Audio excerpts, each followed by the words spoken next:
I'd like to call the meeting to order. This meeting is being held in conformance with the Sunshine Law. Notice of date, time, and place has been furnished to the record. The Ridgewood News notice has also been posted on the bulletin board of the administration building. Will the clerk please call the roll? Mr. Brennick? Here. Ms. Sarah Coldrake, she's just running late. Mr. Martinello? Here. Mr. Raimondo? Here. Mr. Ritchie? Here. Mrs. Weber? Here.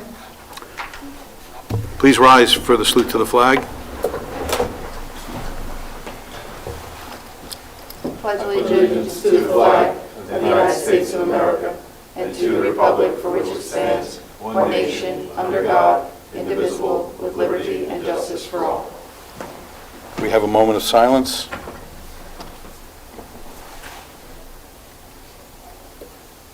Can the clerk say the prayer? We thank you for everyone gathered here now. Thank you that you know each of us by name and have caused us to walk with you. We say that you're dependent on you and our trust is in you completely. As we surrender ourselves in your adoration, we ask that you would come by your Holy Spirit and inspire our hearts today. Come fill our lives with your love. Fill our conversations with your grace and truth. Fill this meeting with your presence. We ask this for your glory and praise. Amen.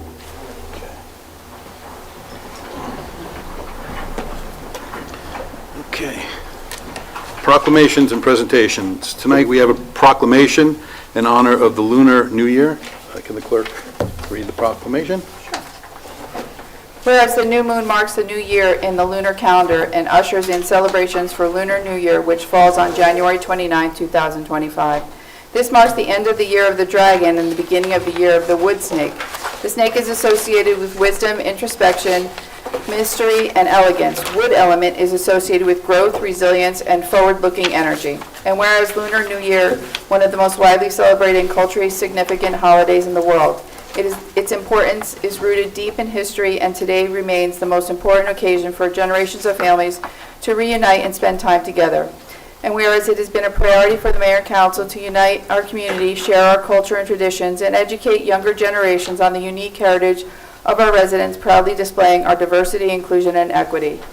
And whereas all cultures, traditions, and religions make up the borough of Waldwick, and such make us stronger, more vibrant, and we do not tolerate any xenophobia in any form. Now therefore be it proclaimed, the Mayor and Council of the Borough of Waldwick, County of Bergen, State of New Jersey, do hereby proclaim a happy Lunar New Year to all our residents who celebrate and wish you happiness, health, and prosperity in the year of the wood snake. Next order of business is the Mayor's 4th Annual House Decorating Contest winners. I'd like to go up to the... Yeah. Let me find them first. There they are.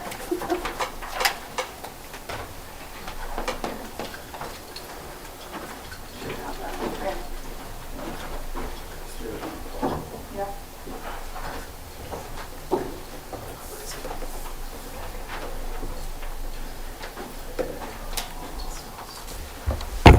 Good evening, everyone. On behalf of the mayor, he would like to thank the following judges that worked within this holiday presentation. Diane Petrassi, Alana Wanamaker, and Ali Giordano, who were the judges this year for the decorating contest. I'm going to read the addresses that were in the contest and submitted a request, and we want to thank everyone for decorating their homes. 119 Longwood Drive, 65 Lillian Street, 48 Sycamore Drive, 44 Summit Ave, 58 McKay, 23 Frederick Street, 95 Wyckoff Ave, 24 Monroe Street, 100 Hopper Ave, 28 Lindbergh Parkway, 27 Schuler Ave, 43 Summit Ave, 32 West Saddle River Road, 15 Bergen Ave, and 121 Wyckoff Ave. Can the following people please come up? 119 Longview Drive, 65 Lillian Street, and 48 Sycamore Drive. For 119 Longview Drive is for the best overall.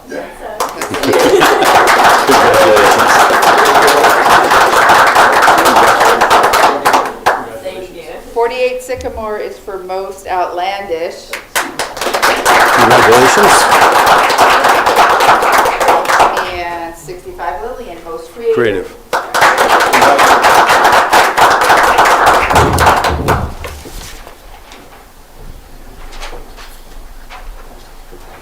Yep.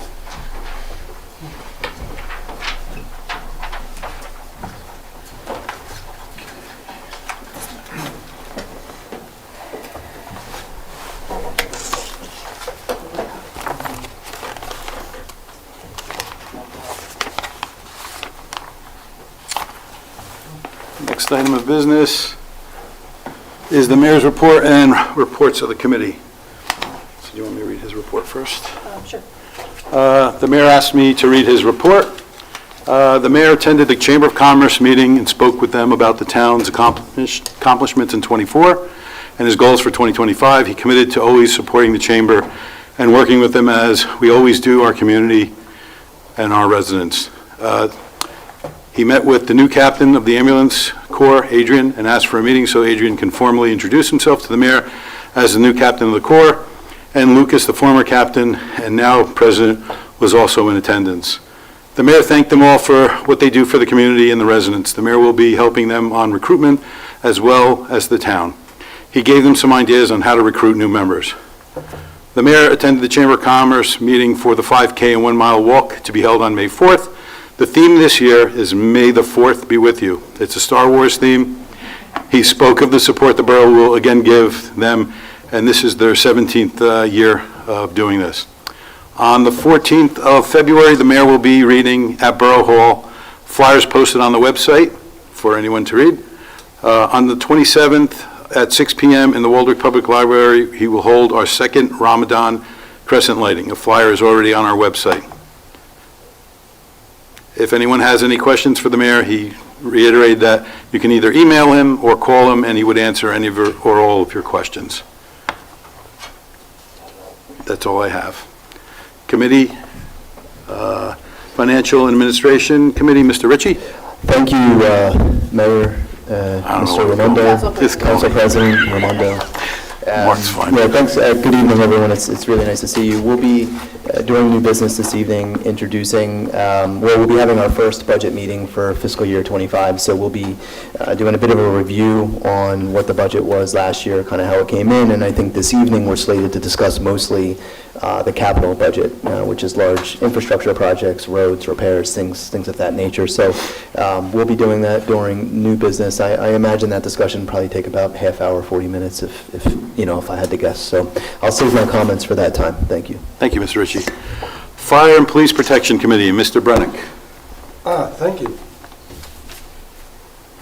During the month of January so far, the fire department responded to about 19 calls of various types. Once again, it's you call, we come. I could go into details what they are, but it doesn't really matter. No, what matters is you call, we come. We did, however, have an ice rescue drill over at White's Pond about a week and a half or so ago. It was attended by the fire department, police department, and Waldwick. Heavily attended. It was a good drill, very informative, really cold out, but nonetheless a good drill. We also have 2 fire officers that are currently undertaking the level 2 fire instructor courses. And if I understand correctly, it's being done right here in Waldwick. And we also have 2 new members who are currently in the academy taking the basic Fire 1 course. That's all I have for tonight. We'll skip the public safety for when Mr. Saracola comes back, if that's okay. Recreation and Health Committee, Mr. Martinello. Thank you, Mr. Council President. I had the pleasure of attending the reorg meeting for the Board of Health last week. They re-elected their board to start the new year, same board as last year. They encourage everyone to visit their website. They have a lot of programs for everyone. Actually, I picked up some programs myself from my mother-in-law, which they had some vision programs there. Really is an untapped resource for a lot of us, so we should use their facility. It's right here in Waldwick. They're a great resource for everyone. We do have a blood pressure screening coming up on February 5th at 11:45 a.m. at White's Lane. We also have a bunch of other events this in February. As Mr. Raimondo pointed out, we have the Ramadan crescent lighting on February 27th at the Waldwick Public Library. There's also a Bunko and Learn play the first Wednesday of each month at the Waldwick Library, another great program to learn. On Thursday, February 6th, there's a Harry Potter event, which will be great for grades 3 and up. There's also a Quilted Hearts fundraiser for grades 4 through 8 on Thursday, February 13th.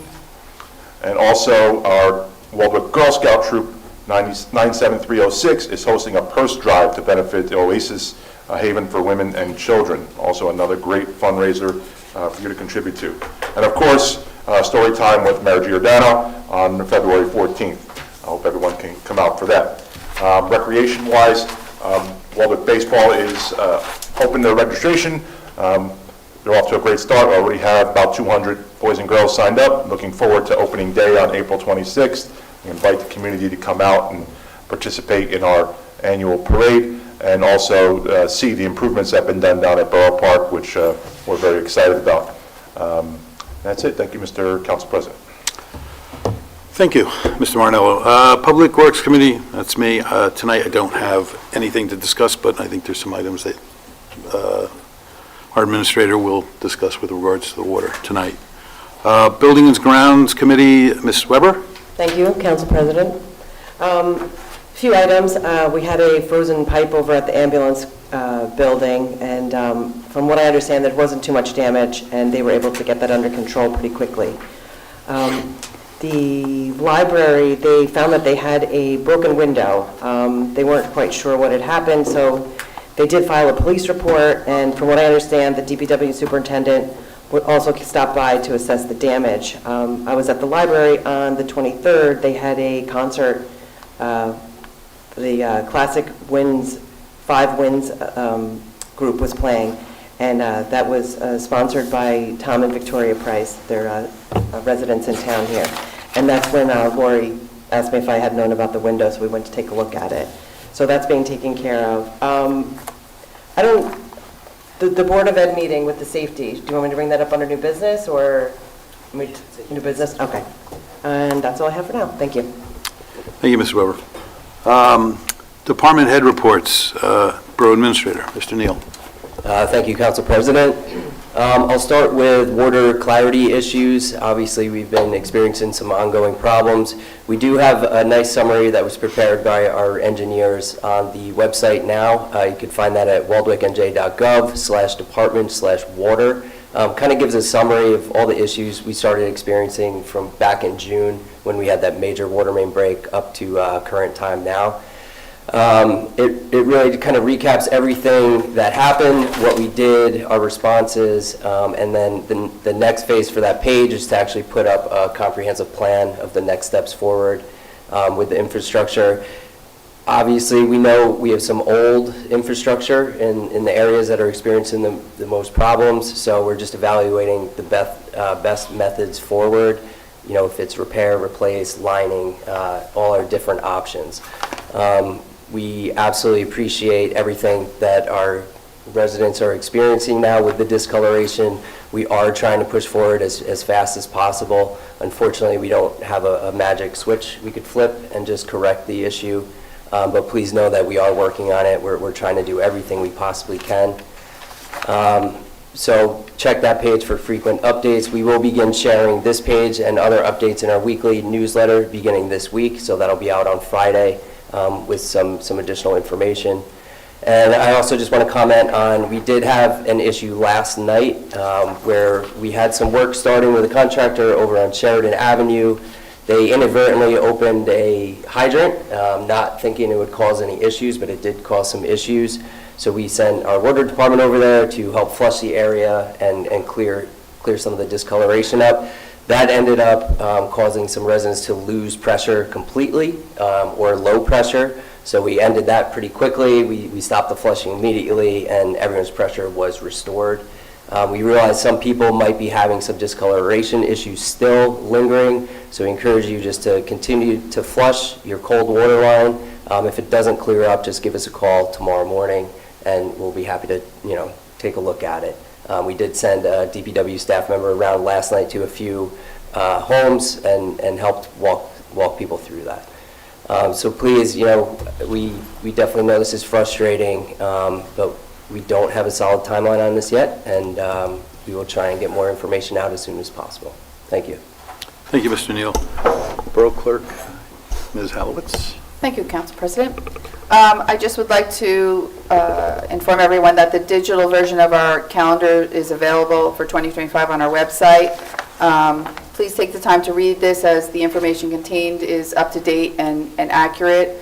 The 13-month 2025 calendar started to be mailed out over the weekend, and all residents should have one in the next couple of days. Again, that's a 13-month calendar, so it will run January of 2025 through January of 2026. With regards to elections, we have another big year with the gubernatorial election, which we're going to be discussing at Bergen County Elections Annual Meeting on February 28th in Hackensack.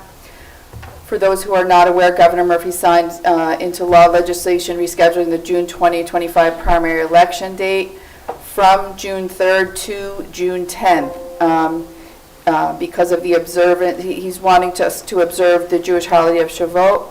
The new law also requires the Secretary of State to make necessary adjustments to all deadlines required to be met ahead of the primary election and publish a calendar with the adjusted dates, except for the nominating petitions, which are still due by 4 p.m. on March 24th in my office. In addition, we are all watching A5117, which is a bill that would increase the number of signatures needed on the nominating petitions for this year. It's been passed by the Assembly, and it was amended by the State Senate. This bill can be enacted in the next few weeks and will impact our petitions being circulated for the 2025 primary, which again are due March 24th. So if enacted, which it kind of sounds like it's going to be, the nominating petitions for the following offices, particularly for Waldwick, it's going to be dependent on our population, so we will need 50 valid signatures, anybody who's going to run for any of the seats. One of the changes that also took place that they've already posted for us is that April 16th is now the deadline to change your party affiliation and to get those declaration forms in. Those forms are available on our website. Switching gears to dog licensing. Dog licensing is ongoing, and it's the main focus right now. Melissa has done an excellent job at keeping up with the licenses and cleaning up the rolls even more. We've issued 567 licenses to date. That's significantly more than we did last year. We were really only in like the 300s at this time, so that we're like only 1 month in, and we have almost, half of our people, half of our dogs licensed. So Melissa is also doing an excellent job keeping up our borough events calendar. We put her in charge of that. She's doing a great job with that, and she's beginning to do work and post items on our website. So she's going to be doing some of those things, and she's doing a great job with that. She's been a tremendous asset to me and Tatiana, and she also just received her notary. It was one of the things we had asked her to do, and she's already gotten it, so that's very helpful. Alarm registrations will be going out shortly, followed by tenant registrations. Some people have already submitted those, and we've accepted those payments. With regards to Oprah, this month we've received an increased amount of Oprah requests that has kept us pretty busy. These are separate from the 12 to 20 I forward to the police department each week. And then on a personal note, I wanted to thank the mayor for attending the Bergen County Municipal Clerks Association Holiday Luncheon, where he swore in the executive board, including me as president for 2025. And then also I was appointed the president of the Board of Health in the town that I live in. That's all I have. Thank you. Mr. Bossing. Thank you, Council President. On your agenda tonight is Resolution 2025-60. That's the binding resolution for the fourth round of COA. When that is adopted, we will be filing, the next step is to file the declaratory judgment action, which I have all prepared, just subject to the adoption of this resolution. We'll get that filed, and then any objections to the numbers that we've come up with are due by the end of February. And then there's a timeline going forward from that, so we'll address that when it comes. That's all I have. I do have 2 items for closed session, but no action will be taken after the closed session. Thank you. Thank you, Mr. Bossing. Recreation and Health Public Safety Committee, Ms. Siracola Drake. Thank you. A few highlights since December month end for Wolvac. Officers were sworn in at the January 7th meeting. They appreciate the invite from the town and council. 2 members received CPR instructor certifications and will be offering free hands-only CPR training to local organizations and businesses that are interested. If anyone is interested, they can reach out to Lucas or Adrian directly or contact them through info@waldwickems.com. Wallvac Sprint Car 592 deployed in service to improve incident response times and level of care to the townspeople. More updates to come on this. They also provided crew to stand by a wrestling tournament on January 5th at the high school.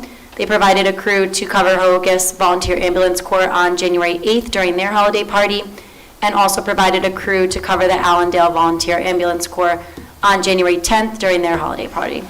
They also participated in ice rescue training with the fire department on January 16th. Thank you. Thank you, Ms. Sarah Coldrake. Will the clerk read the consent resolutions and resolutions of the governing body? Be it resolved that the following resolutions herewith listed by consent, having been considered by the governing body of the Borough of Waldeck, are hereby passed and approved. 2025-58, approval of consent. 2025-59, approval of minutes, recess meeting of December 23rd, and the reorganization meeting of January 7, 2025. Policy vote A, Annette Gordon requests to use Pavilion A on August 23rd from 9 a.m. to 6 p.m. for a family reunion with alcoholic beverages being served. 2025-60, a binding resolution of the Borough of Waldeck, County of Bergen, committing the DCA's fourth round affordable housing present need and prospective need numbers as modified and directing the borough attorney to take appropriate additional actions. 2025-61, authorizing acceptance of the 2024 Bergen County Open Space Trust Fund Municipal Grant Program for municipal park improvements, Memorial Park, playground equipment, surfaces and entrances, landscaping and fencing. 2025-62, endorsing resolution for the Bergen County Community Development Block Grant for ADA curb ramp improvement project. 2025-63, authorizing execution of an agreement with the Morris County Cooperative Pricing Council to become a member for the period October 1, 2021 through September 30th, 2026. 2025-64, authorized shared service agreement with the County of Bergen for 911 communication services. 2025-65, award a non-fair and open professional service contract to Peter Lupo Esquire of Hoplite Communications LLC, telecommunications attorney, in an amount not to exceed $5,000. 2025-66, award a non-fair and open professional service contract for risk manager Frank Cavelli Professional Insurance Associates. 2025-67, authorized contract with Northwest Bergen Regional Health Commission for local public health services 2025 to 2027. 2025-68, authorized vehicle auction. 2025-69, amend 2025 council reorganization meeting to change time for council regular meetings for February 11th and February 25th to 6:30 p.m. 2025-70, authorized amendment to the AutoCab license for in-style car and limo. 2025-71, appointment of Clerk 1 Lindsay Rule. 2025-72, appointments to the Board of Adjustment. 2025-73, authorizing refund senior activities donation. 2025-74, payment of vouchers. Can I ask for a motion? Mike and Joe the second. Clerk, can you, Any questions? any questions? No. Go. No, I don't have any. No? But everyone's looking at me like I should have. I think you looked up. Just roll call. Roll call, please. Mr. Brannick? Yes. Ms. Sarah Coldrake? Yes. Mr. Martinello? Yes. Mr. Raimondo? Yes. Mr. Ritchie? Yes. Mrs. Weber? Yes. We have one introduction of an ordinance that the clerk will read, ordinance number 2025-1. Ordinance number 2025-01, an ordinance repealing and replacing the borough's stormwater management ordinance to comply with updated NJDEP requirements. A motion and a second is in order to move and pass this ordinance on first reading and that it be advertised in the local legal newspapers, requiring the setting of a public hearing 2 weeks from tonight's meeting at 7:30 p.m. Well, actually, should it be 6:30 p.m.? Yep, Because 6:30 I'll p.m. just, that 6:30 p.m. or soon thereafter as the matter may be reached. A motion by Ms. Weber, second by Mr. Brennick. Roll call, please. Do you want Oh, no, Steve, or do you want to speak, or Mr. Or Craig. Bossing? The borough attorney's going to handle this one. Yeah, so these are updated requirements by the DEP. We had Sorry. previously done this, and we had utilized a shorter form ordinance because we thought it made more sense, but when we flipped it to the county for their approval of it, the people at the county wanted us to adopt the long form ordinance. So we amended it, did the long form ordinance to satisfy them, but for the most part, it's the exact same. But this is really just to update everything according to the new DEP regulations. Thank you, Mr. Posey. Roll call, please. Mr. Brennick? Yes. Ms. Sarah Goldrick? Yes. Mr. Martinello? Yes. Mr. Ramundo? Yes. And Mr. Ritchie? Yes. Mrs. Weber? Yes. Do we have any unfinished business from the council? Any new business? So any new business besides the municipal budget budget. discussion? Yeah. Okay. Okay. Ms. Siricola? So I've been speaking with the fire department, and there's currently a state requirement for full-time paid firefighters to have access to periodic cancer screenings, but there's no aid for volunteer firefighters. So I've been speaking with Chief Agugliaro as well as Assemblyman Bob Auth to support these benefits for our volunteers. Assemblyman Auth is the prime sponsor of Assembly Bill 4649 that offers the same cancer screenings for volunteers. I'd like to propose that Waldeck does a resolution supporting this bill, and Assemblyman Auth can send that to Trenton and Governor Murphy. Thank you, Ms. Siricola. Great. Do we discuss that, or do we, how do we do this? This one worked out. I would support it, if we want to add the resolution to the next meeting. Yeah, we'll add the resolution to the next meeting. That's fine. Yeah, we could try and provide some materials in my memo this week, too. Sure. Thank you. I had just a few questions, if that was okay, for some new business. So we've been doing, I think a lot of people know, we've been doing a lot of redevelopment in town, discussions. We passed a plan a couple weeks ago. I was wondering if it made sense to put some information up on the website, add a tab onto the website specifically around redevelopment efforts. That way, if people have questions about what are the, I see a lot of posts on the internet, people wanting to know what do the potential plans look like, what's the overall goal for the borough. I think it might just be a nice place for them to go and get that information. Yeah, go ahead. Yes, so actually I've discussed that with the borough attorney also. We are planning to do that, just full disclosure, I haven't gotten around to do it quite yet, but there is a plan to do that. That'll become the central place for all things redevelopment. We'll put copies of the plans, ordinances, any associated info, COA obligations, stuff like that. Anything that could tie into this, we definitely want to make it as open and available as possible. Okay, cool. The next question comes from more now of a personal interest in a matter that Mr. Laporte has been coming and speaking to us about for the last 3 years that I've been here. So I have been smelling the sewer authority more and more every day. I walked down to Charlie's on Saturday night. It ruined my meal. I went for a run Monday morning. It was the fastest run I ever went on. It looked ugly, but it was very fast because you could smell it from my house all the way down to the Walgreens. It was terrible. So I know, and maybe it's not fair, the mayor's not here, but I know there's a committee that's been formed to kind of discuss what are our actions. I know Assemblyman Auth has offered to kind of help us take action here. Does anyone know, has that committee actually been formed?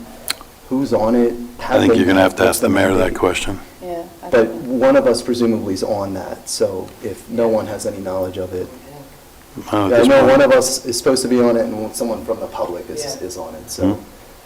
So if we haven't met, then we haven't met. But I think it's winter, and we're smelling it. I think it's just atrocious. And as you'll see in our budget, it ties in. Our bill is going up $210,000 this year for the sewer authority. So they're plaguing us both on our right to enjoy outdoor space, and they're plaguing us financially now. So I think we have to get much more aggressive here, and I would advocate taking Assemblyman Auth up on his offer to help us seek legal advice on how we can really put pressure on the sewer authority to, they have to invest to enclose those. These are open-air sewage tanks. I mean, we can't be living like this. They wouldn't enclose them, they would put the centrifuge or that, right? Something. They have to, they keep tying in more and more communities to this, too. We're becoming the garbage dump of Northwood. It smells in the winter. That's exactly, yeah. When it's negative 10 degrees out, so. All right, so I'll, in all fairness, I'll raise that at the next meeting as well. The last thing I just wanted to raise, I know, Steve, you put it in your memo recently, the traffic easing measures. Have we shared that report with everybody on council?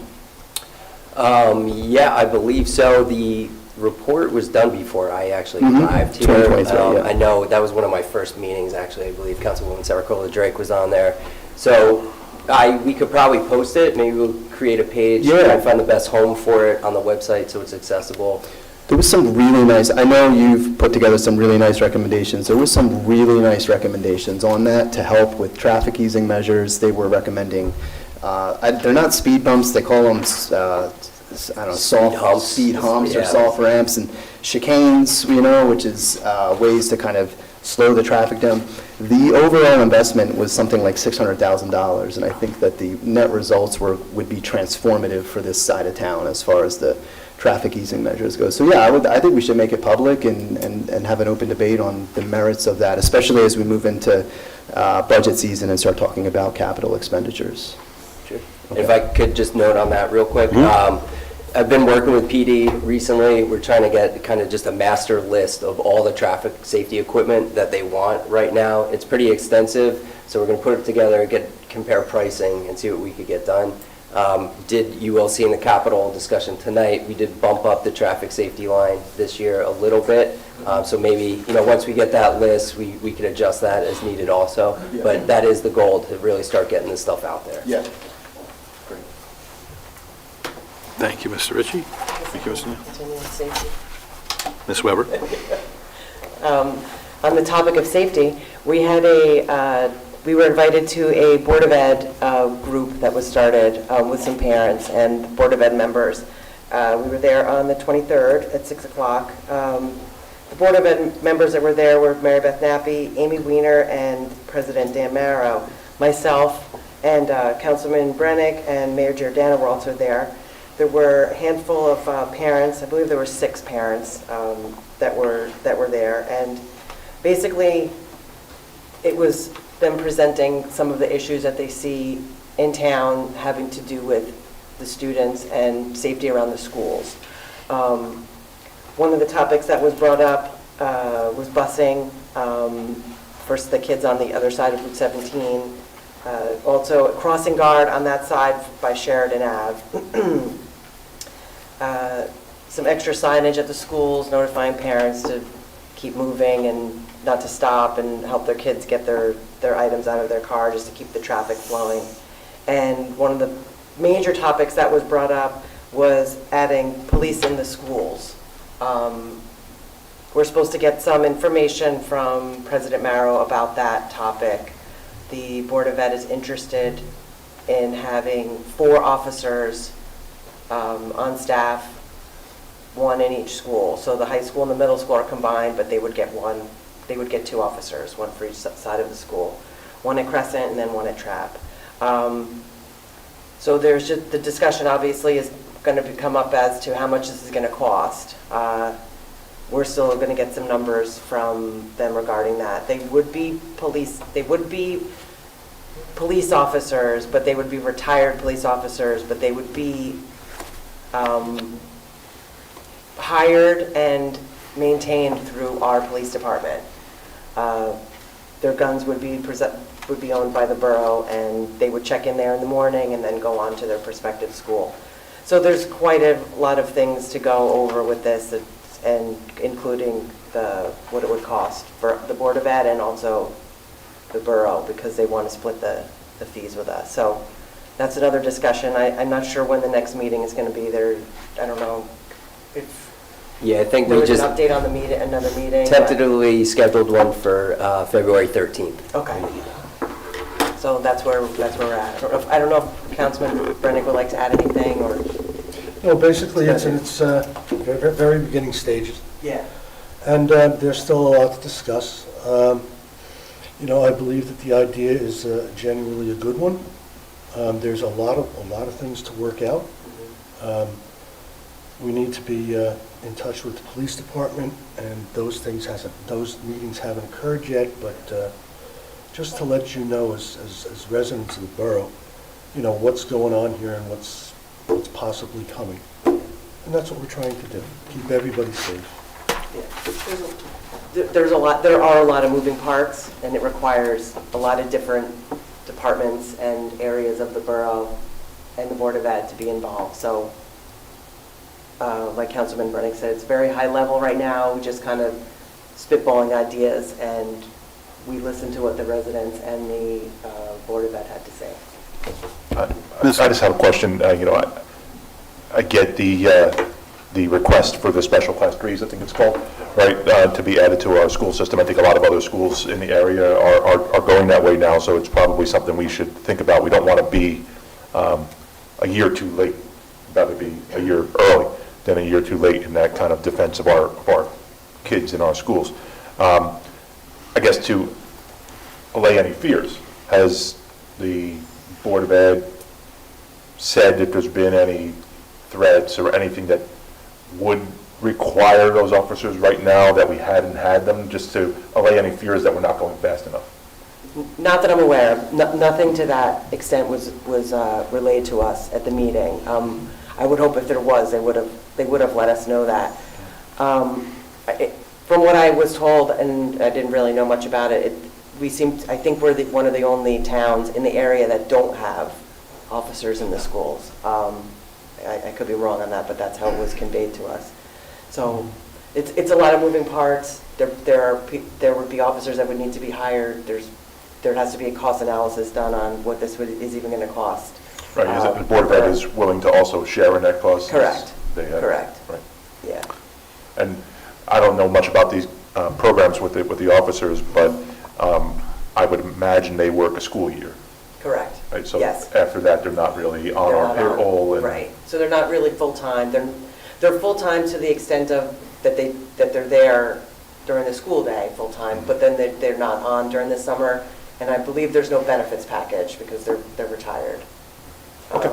Again, that's all things that we're going to have to... yeah, that's going to be we're all going to have to that hash may out be down the road. presented. But there is no imminent danger that was brought Right. to us Good. the other night at all. Yeah, I think that's what we want I to think follow one of the public key know. things Yeah. that we need to do, when we lay the groundwork That's a for good this, point. is identify clearly the roles and responsibilities of these officers.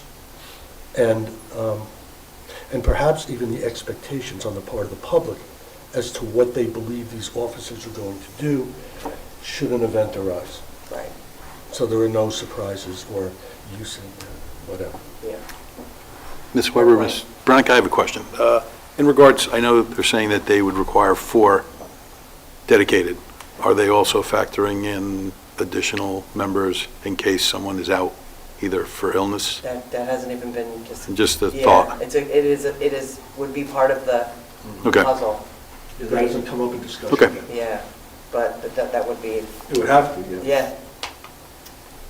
I would assume that you guys, or the committee, would be looking into opportunities to share with other schools, right? And seeing what their programs are like, as like a framework guideline? Right, I mean, we're not reinventing the wheel on this. Yeah. There's a lot of other places that do, not just towns that touch us, but in New Jersey as a whole. So Yeah, I guess they'll look at suggest that we it. would take I think that we would take a look at the police department Yeah, and have those guys say, Allendale, what do you do? Richard, Right, what do you do? exactly. And then we'll mold yeah.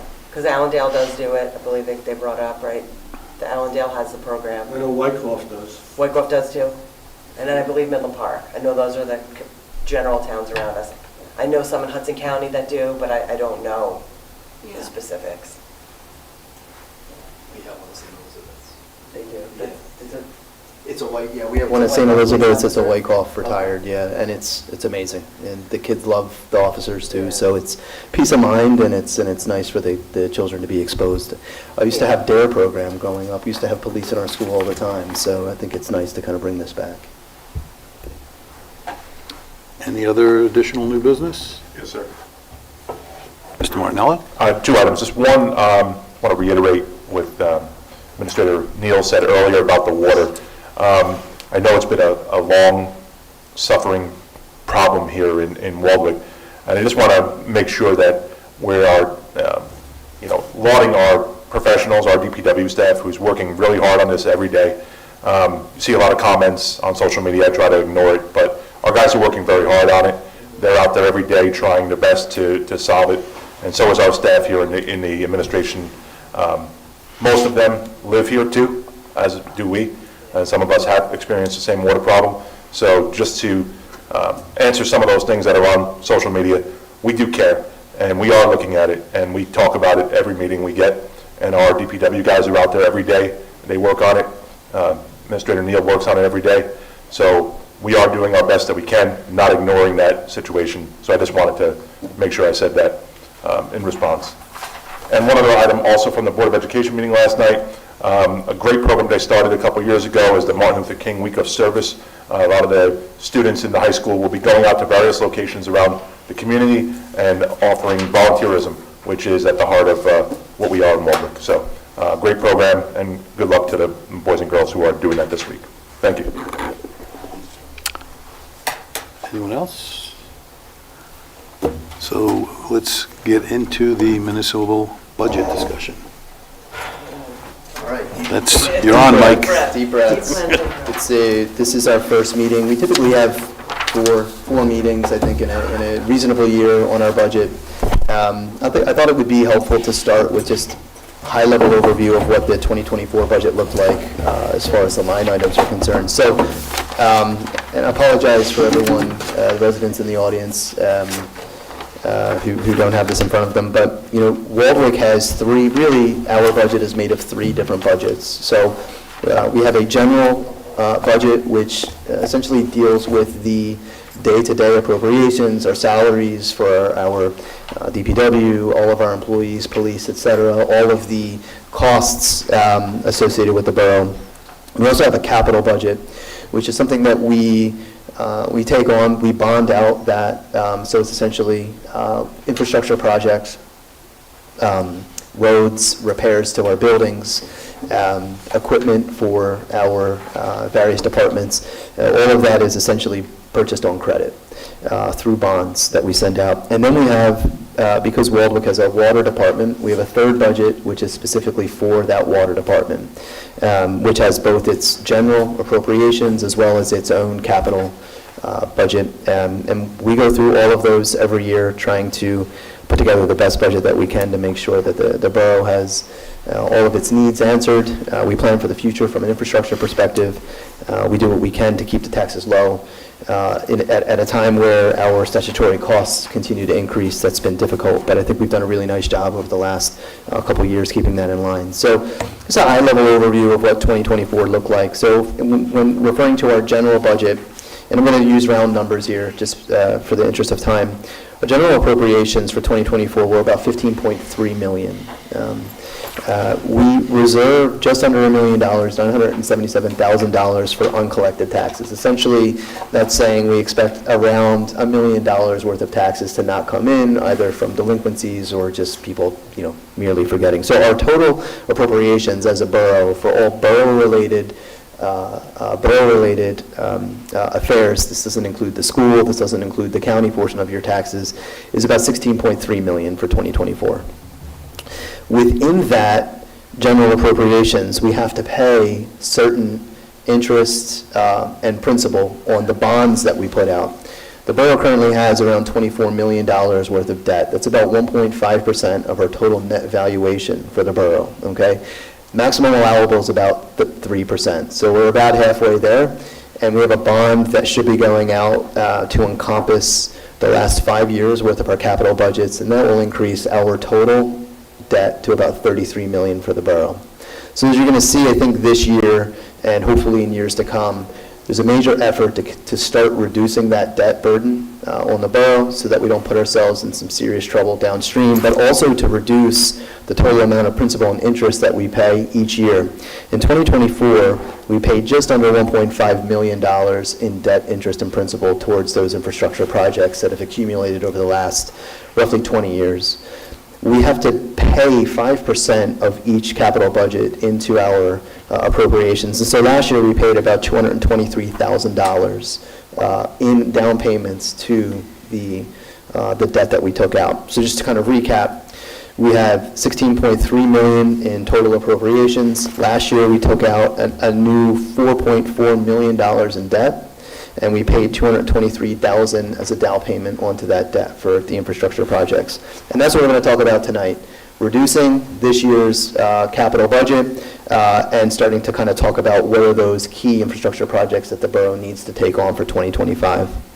On the revenue side, we take in miscellaneous revenue. These are construction fees, various fees in town, of about $4.2 million. We took in just under $9 million in total taxes last year. We take in a library tax, as our library is associated with the Bergen County kind of library as an umbrella, and that's what brings in all the wonderful programs that you have available within the library. I think it's a worthy investment. When I first joined council, I had my ambivalence towards it, but as I've spent a lot of time up at that library, I see the value that it brings to the residents in town. And then we put aside $50,000 for grants. What I think is a painful line item for all of us is that we used just under $2.2 million from our surplus, our savings account, essentially, to balance last year's budget. I think that's also a line item that we're going to really focus on trying to bring down this year and in years moving forward. We're starting to draw down on our savings account. We're taking money from that, and I think that we certainly need to look at that a little bit differently. When we talk about our water department, we take in about $2 million, just over $2 million in revenue from water fees that the residents pay in town. That's offset essentially by $1.9 million in appropriations for the water department. Now, I think what's really key for everyone to keep in mind is that of that $1.9 million that we appropriate to water, we're allocating certain salaries, wages, benefits, and items from our general day-to-day into that appropriation. So not all of that 1.9 million would go away. Let's say, Allendale sold their water a couple years ago, their water department.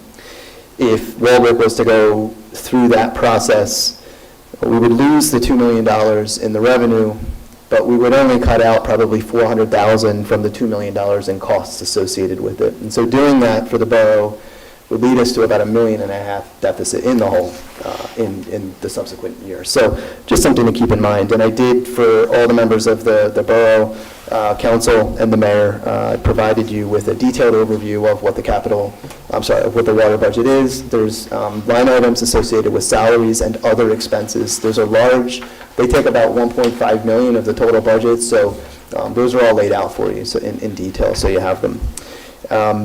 Finally, there is our fund balance or our savings account. I provided to all of you an overview of what that fund balance looks like going from 2009 all the way to 2023. We were able to grow the fund balance, essentially the savings account, considerably over the last 15 years. We took it from $2 million all the way up to roughly $7.5 million. So I think the borough did a really nice job of saving. Last year, though, was the first year that we started to really eat away at that. We don't have the numbers yet for 2024. We won't have those until the audit's completed at the end of February, but I think based on some anecdotal stories that we heard about how tight the budget was at the end of the year, and it seemed like it was a gray hair moment for all the employees here at Borough Hall, I would envision that we probably are putting very little back into that surplus in 2024, and we'll see that surplus gets drawn down even further. But that's obviously subject to the audit. I don't have a crystal ball. That's just conjecture on my part. I certainly don't have any inside information on that. But keep that in mind as we build out this budget. So we know some statutory. We know our pension is going down. Our PERS is going down, which is nice. That went down $32,000, but our police pension went up $55,000. JIF, $25,000 increase. SCADA contract, which is our trash collection, went up $53,000. These we know, and those are relatively small numbers with respect to our budget, easy to absorb.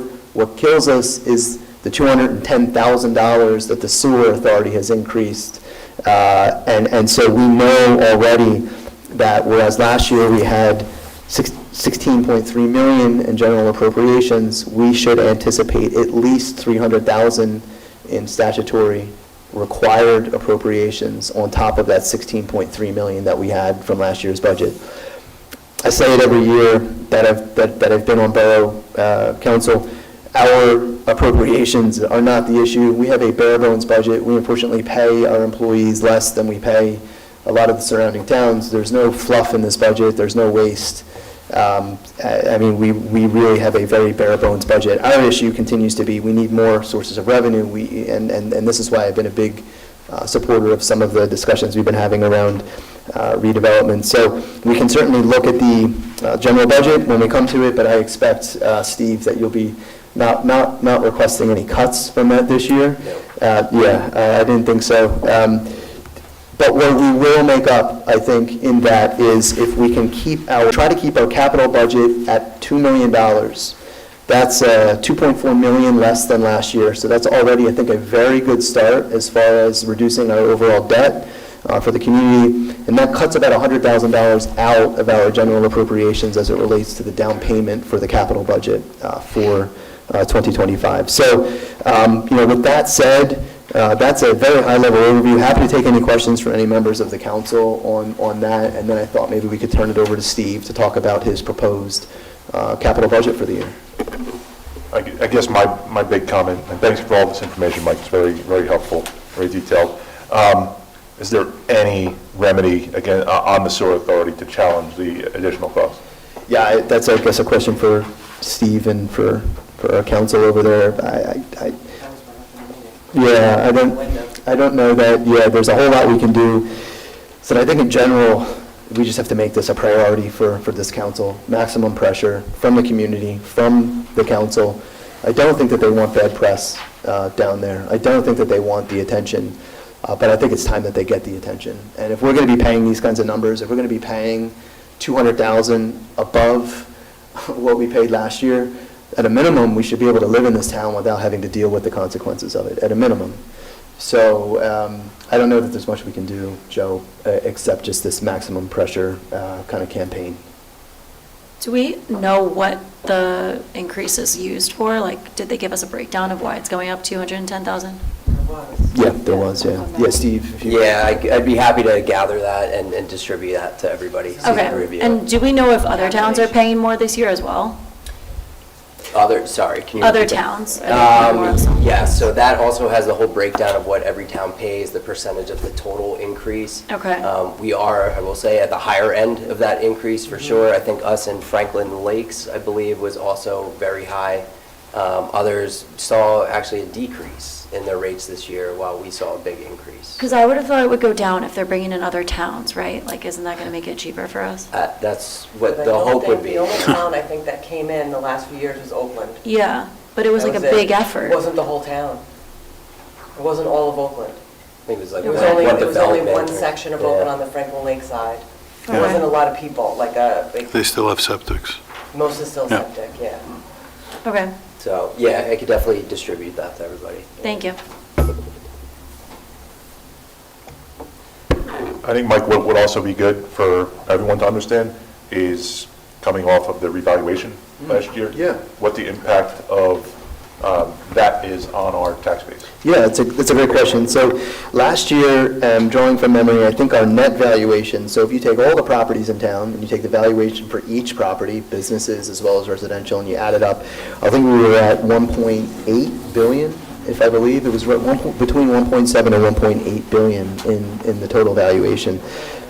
I'm sorry, I have No, this. it was in the one from the last time.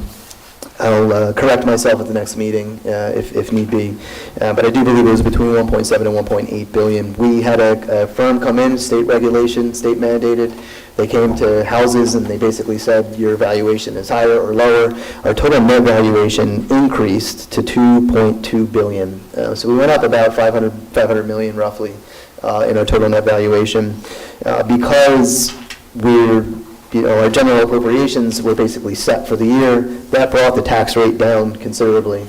Some people saw their tax payments go down, others saw them go up. But essentially what that does is bring the tax rate down. And for future years, when we see, and this year, which I think we're going to unfortunately have to come to, when we add tax increase, hopefully the burden on a per-house basis won't be as significant as it was in the past.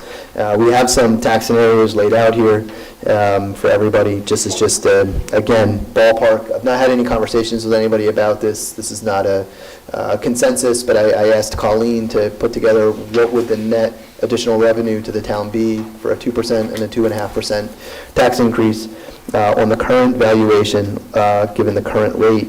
At a 2% increase, we would bring in an additional $588,000 roughly in total revenue in taxation.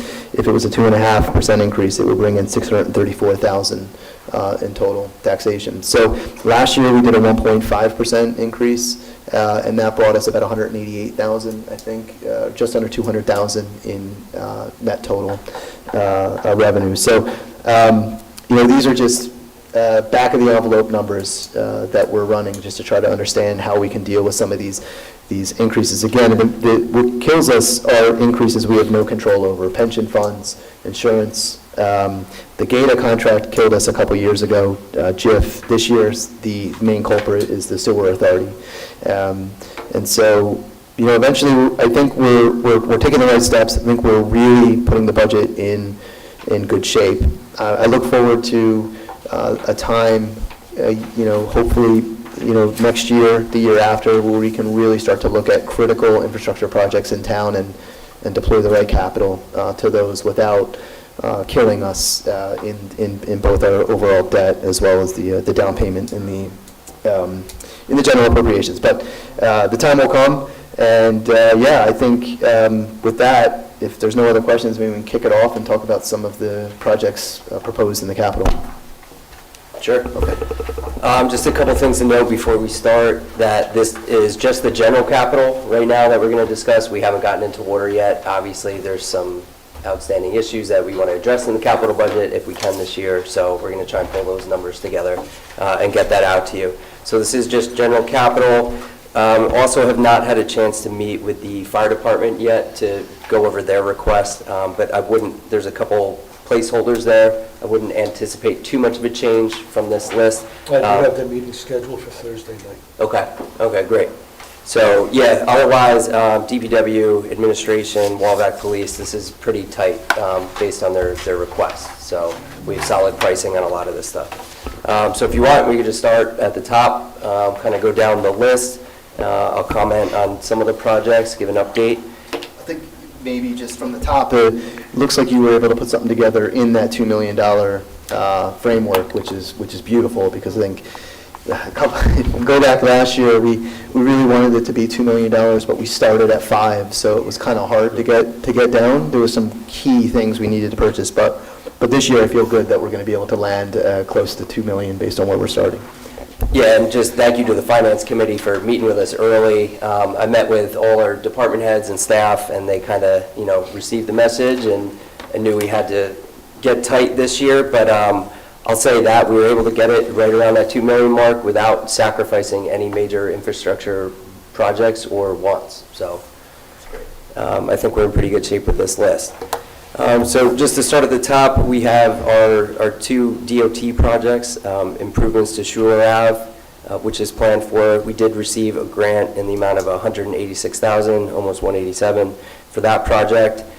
We did budget for this last year, so we added some things to this project, specifically additional drainage along there, which seems to be an issue. So that added some additional costs to the overall construction estimate that was originally budgeted for. So this year we're requesting an additional $75,000 to cover the rest of that project. Jumping down to Hudson Ave Phase 2, as we're calling it. So this is east of Route 17. So we discussed this, we had it on. So right now, the way it's designed, that we applied for the next DOT grant. We actually applied for the 2025 DOT grant for this project. We're all in at $750,000, which is a pretty high price tag.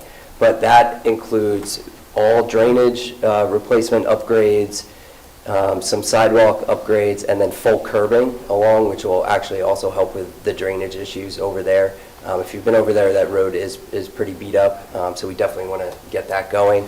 Is that the side of Hudson where the residents were coming, I think it was last year and the year prior?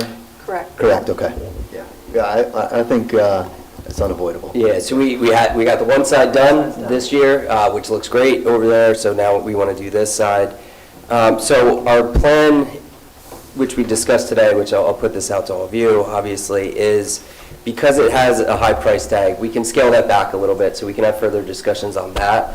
But our thought was, we met with the borough engineer today and the DPW superintendent, and we discussed, actually, we could hold this project for another year and actually apply for the 2026 DOT grant, and we could actually stack both grants, so you can double up on that. So essentially, we would feel confident, we'd get about the same, so maybe call it 180,000, hopefully a little bit more, but then that would really bring us halfway to that 750 mark next year. We're actually going to utilize CDBG grants also to help offset some of the curb work and the ADA improvements. There also, usually we expect around 70 to 78,000 for that, just bringing that down even a little bit further. So then, our capital request for next year would hopefully be in the range of about $300,000 and really do that road nice, all in, brand new curbing, everything, and put us in good shape there. So Steve, that's the east side of 17 Hudson Avenue? Correct. A lot of the roads that intersect Hudson there are in pretty rough shape. Yep. So would that be part of this whole DOT project, or we have to do that separately? We would do that separately. So the DOT project would just focus on Hudson, but our 2026 road paving program is to focus on all the offshoots of Hudson to get that all done. The ones that go down the hill towards Sheridan and the ones that, hit 17. So it probably wouldn't make sense to do them before that, because we're going to do a lot of construction in the area, which would probably cause damage to roads that we're made. Correct. So if this plays out the way we're proposing in 2026, that entire area would be completely redone and reconstructed. In one time. And at one shot. Yeah, that's better. So just to understand, so we'd be pushing the Hudson Road repaving to 2026? Correct. No. Who wants to tell them? Who wants to tell them? You just Is did. there- Are they able to limp it along like we did the first side of Hudson? Because we Yeah. did the DPW did some nice paving just to kind of clean it up, so it was. Yeah, there's some really rough sections, as you Yeah. all know, and DPW did pave that. They kind of put a nice coating on it. It's actually held up pretty well so far. After the winter, of course, we're going to reevaluate it and see how it is. But we're planning to actually do that again if we have to, just to get through the year. It seemed to have really helped. We heard from some residents that were happy with that. So as long as it holds up, we feel confident we could get it done. And we do think this is the best option to really tackle that the way it should be. Because it's going to include drainage, Correct. too. Yeah. 'Cause without the drainage, you're just. Right, I mean, we could pull everything back, get it down to a nice low number and just include it in our road paving program, but that doesn't accomplish really what we're No, looking to do with the doesn't. curbing, the drainage, everything. Yeah. Yeah, if there's a way to proactively reach out to the residents that were here during those several meetings to just say, hey, here's our plan. We know we didn't get it in 2024. Sure. We're also not going to get it in 2025, But there's a bigger plan. but there's a bigger plan, and here's what it is. Here's the biggest plan. I think some of those residents were here, were on the other side of Hudson. Yes. Which we did address. Some were addressed Yeah. on Yeah. the first side. on the But in those section. conversations, other residents from the other side came up also, Yes. so yeah. Yeah, I mean, be happy to do that. We could even host a quick little meeting if people wanted to come in and we could really lay it out. Once we have all the details, if this is the route we want to go, we could present that to them. Yeah. Yeah, maybe we could just put it out there that we'll bring it up in new business at our next meeting, and anyone who wants to come to kind of hear what we could do a nice presentation with the PowerPoint, I think we should use PowerPoint, and that'll buy us another year, hopefully. Yeah. Okay, yeah, we'll try and work on that. For the amount of money you're going to save, I think this is pretty simple. Correct. You want to try to keep expenses down. Yeah. You don't want to take a look at bringing taxes up. Right. This is easy. This is an easy one. It's going to be a little tenuous, yeah, but this is the way to go. Yeah, I think if we could hold tight for another year, we'd be in really good shape. And I think they'll understand with explanation Okay. what the plan is, right? I mean, I would. Yeah, I'd be yeah. there, but I think it goes a long way. I think it goes a long way to be proactive in that discussion. Yeah, and we'll continue to patch if there's potholes, anything that come Yeah. up, we'll definitely keep maintaining the road as much as possible. Okay, jumping down, we put in, I know we've discussed this, HVAC upgrades. I don't have really firm pricing on that. I have in there right now $25,000, which I feel is pretty realistic. We've made some big replacements this year. So kind of going off those costs, I feel that that's pretty good and will keep us in good shape. And we'd be able to get a lot done. So, and if we don't need to utilize it all, we'll carry it over. And I plan on having this as a regular line in the capital budget kind of every year so we can have a nice, Like preventative maintenance kind of yeah, stuff. exactly. too, with And that's it. the plan, is to actually engage some different contractors and vendors this year, sit with them, have them do a full audit of all of our buildings, check all the equipment, and come up with a plan. Saves a lot of money in the long run with Yep. that. Jumping down to the next big one is Lions Park Playground improvements. We talked about this a lot last year, and which is great news. We actually just received notice. We got another grant, I just closed the file, in the amount of, I think, $103,000 towards this project as well. There is another grant opportunity that we're going to go after and maybe get another $100,000 or so. So the grant you just talked about is not included in this 263? That is, yeah, Oh, so it that is includes included, okay. that new one. Alright. So, you know, if we could even get that up to about $350,000, we'd be in really good shape with that project. We're still looking for about $400,000 though. You know, it's a significant amount of work over there. We're looking towards the port-in-place surface, yeah. 400 this year and 600 next year? No, so this would be 400, right, as it stands right now with our estimated cost, that 400,000, we'd be able to do this project. Is that the number in FY 26 is? Yeah, the 600. Yes, I'm sorry, that should be removed. That'll go away? Yep, Okay, yeah, that was just carried over from last year. gotcha. Yeah, I think for members of the public, this was something we looked at last year. We did kick the can on this one to try to cut down on the capital budget, but I've been down, anyone who's been down there with their kids, it's really starting to fall to pieces, so it's, like it's an absolute must-have at this point.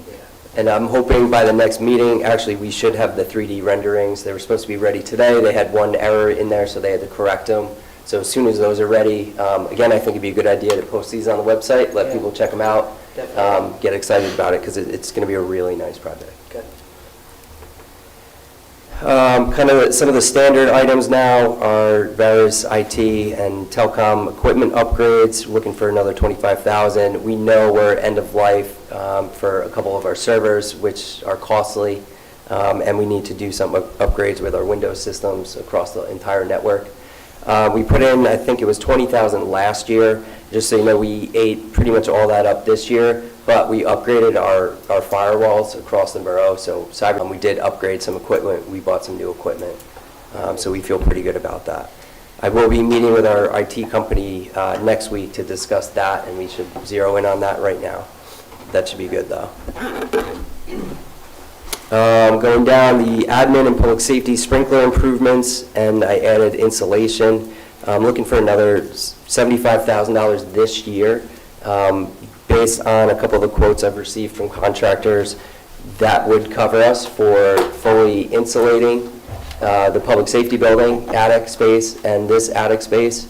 As you're aware, last year we replaced all the sprinkler mains in this building. So all the mains are brand new in this building, but the next phase is we have to insulate it and then get it heated. And then we want to do the exact same thing over at the public safety building where we had some leaks recently, and then we'll also convert that to a wet system. So the recommendation from our sprinkler guy is to have both systems be a wet system, and we should eliminate a lot of the leaking that we've been experiencing. In conjunction with the insulation. Correct. Yes. Yeah, so insulation comes first, then the heat, and then the transformation to the wet system. Can't be a wet system if it's not insulated or heated. Moving down, I kept in there second floor renovations, the office space, that was for up here. We actually still have $85,000 from last year.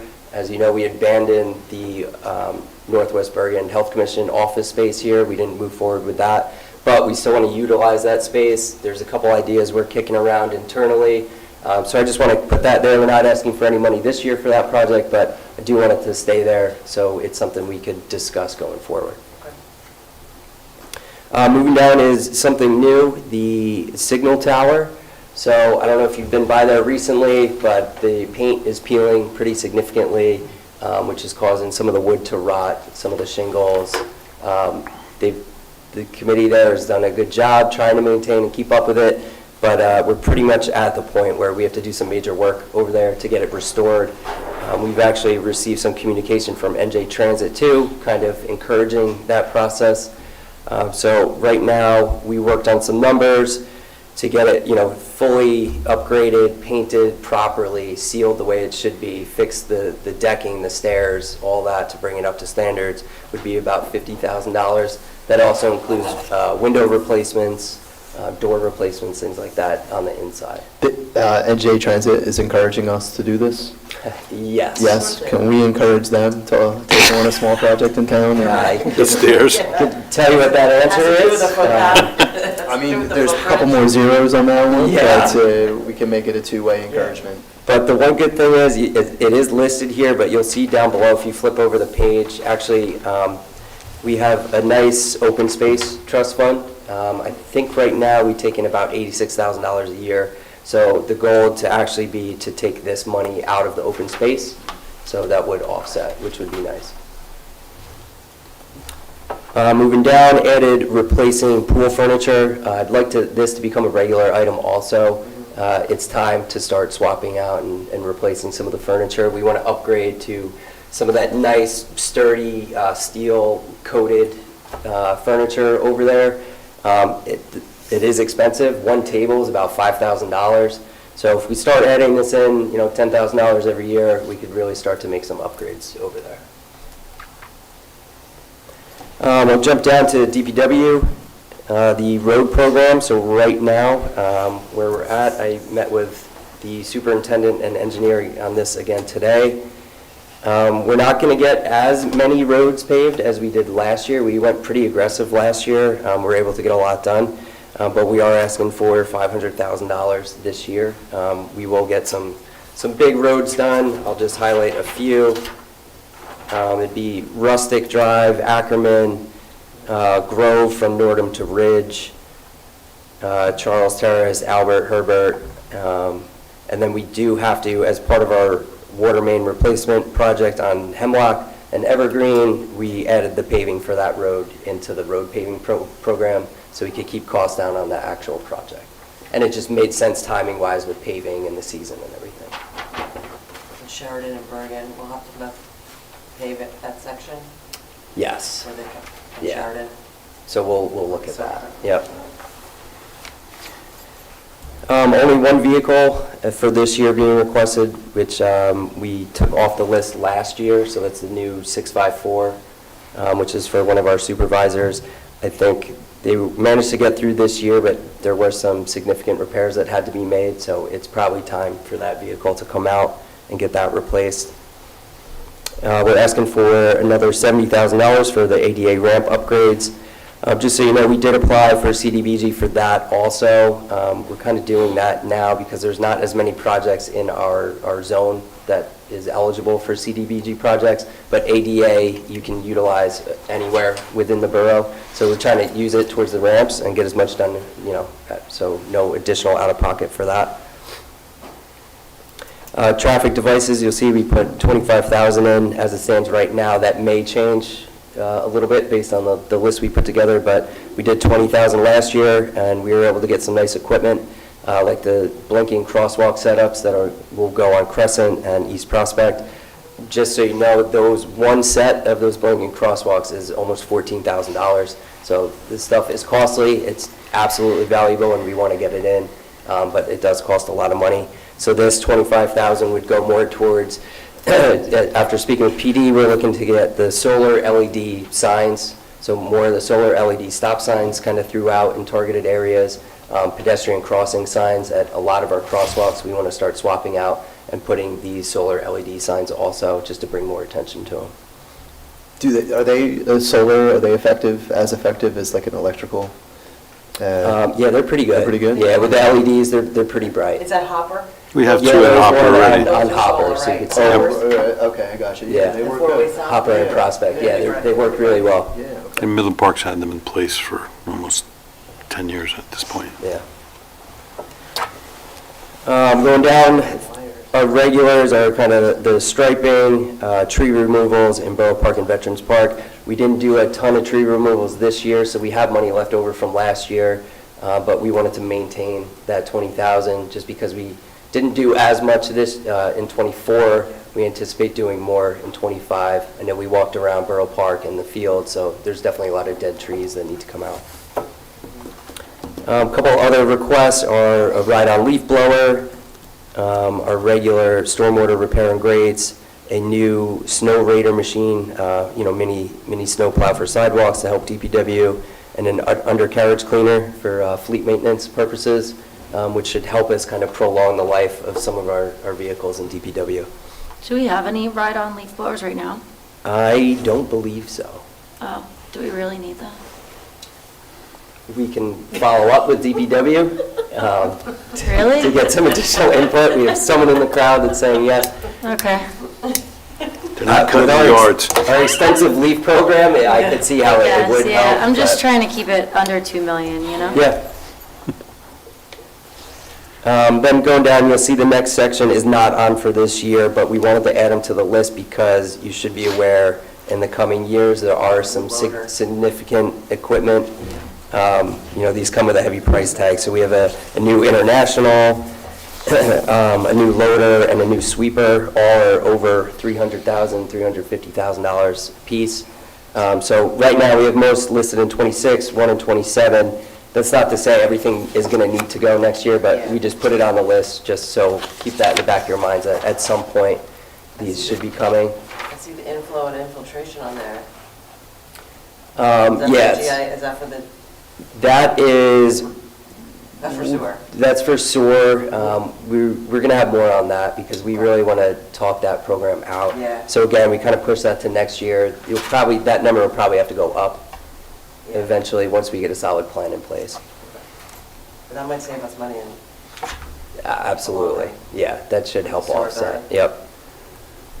And the sweeper, I'll just note, we're exploring maybe possible shared services opportunities, either hosting or utilizing county services. It's a street sweeper? The street Yeah. sweeper, yes. So just, our street sweeper is out every single day.